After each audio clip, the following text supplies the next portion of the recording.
حالا پاسدارا از همین انگشترهای اسقاطی هم نوندونی درست کردن و بساط مزایده به راه انداختن. یکی از انگشترهای حضرت آقا رو در هیئت عرضه کردیم، حدود 1 میلیارد تومان بلکه بیشتر فروش رفت.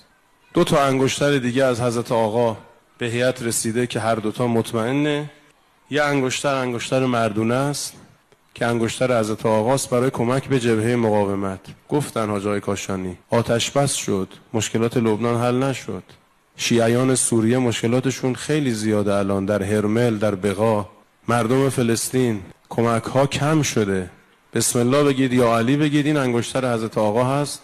سال هاست که در جریان این انگشتر حضرت آقا به کی اهدا شده، چرا اهدا شده. این ویدیو هم رسید پولها و اجناسیه که برای مزدورای لبنانی عظما ارسال میشه. اللي بيقولوا الشعب الإيراني بيعنا. تعالوا أخبركم. 150,000 حصة غذائية بس بهاي المنطقة اللي نحن فيها، و500,000 حصة غذائية على صعيد البقاع. خلونا نحسب قديه كلف سخان المي أو أذان المي على الكهرباء. أذان عدد 400 وكل واحد بكلف $500، يعني $200,000 بس حق أذانات مي على الكهرباء.